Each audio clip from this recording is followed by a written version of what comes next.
comprendre c'est quoi la grandeur des fois des grandes personnes, le Chafetz Chaim, une fois, dans sa ville, il est arrivé un juif à la yeshiva, il voulait dormir, il n'avait pas où dormir, il voulait dormir à la yeshiva. Et il a vu qu'il était un peu dangereux.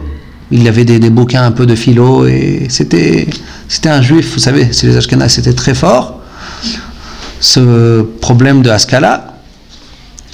Et il a dit, celui-là, je ne peux pas le faire dormir à la yeshiva, c'est un danger absolu, c'est un danger public, j'ai une responsabilité, etc. Mais il n'a pas où dormir, qu'est-ce que je fais? Je le reçois à la maison. Il l'a reçu à la maison, je la fais courte, et donc il l'a reçu chez lui, il n'y avait pas le choix, et on le reçoit, il n'y a pas de problème, etc. Je ne sais pas comment il s'arrangeait avec la bracha peut-être qu'il faisait la bracha, je ne sais pas. En tout cas, il lit des bouquins dangereux, et il a des déotes spéciales, et peut-être qu'il fait la bracha. Moi, encore ce matin, j'ai vu une femme avec la kippa, peut-être qu'elle fait la bracha.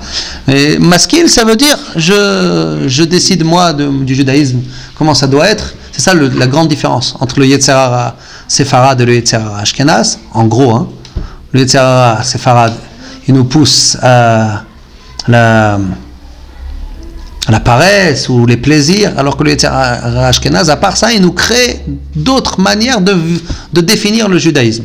Ça nous vient de chez eux. En tout cas, ça vient d'Esav, ça vient pas d'Ishmaël. En tout cas, on aura peut-être l'occasion d'en parler. En tout cas, il le reçoit à table, et il le reçoit chez lui, et bon, le Chafetz Chaim, il étudie, etc. L'autre, il dormait déjà sur le fauteuil, et il a fait froid.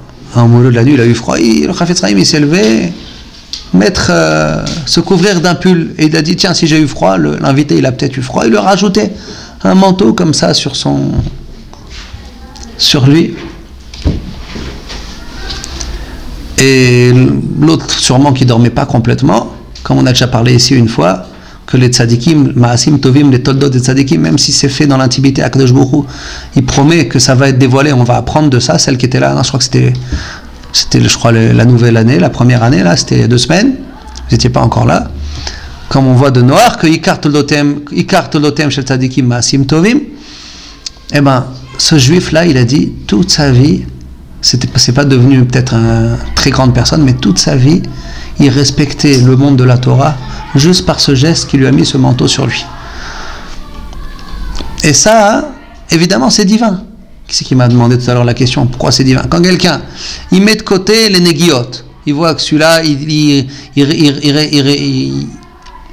respecte pas exactement le profil du juif parfait, et d'abord je suis capable de le recevoir à la maison, avec la chorma de protéger la yeshiva, et en plus de ça, malgré les différences qu'il y a entre nous, je me soucie de lui parfaitement. Ça, c'est évidemment un grand degré de neutraliser les négiot, neutraliser les mauvaises midot.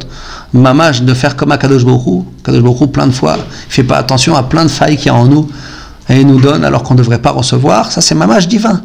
Et bien, cette histoire, qui évidemment est grandiose, et ben, ce juif-là, toute sa vie, il a dit, ce manteau du Chafetz Chaim que j'ai senti quand il faisait froid, ça m'a accompagné et ça m'a donné une autre approche, une autre connaissance d'Hachem dans le monde.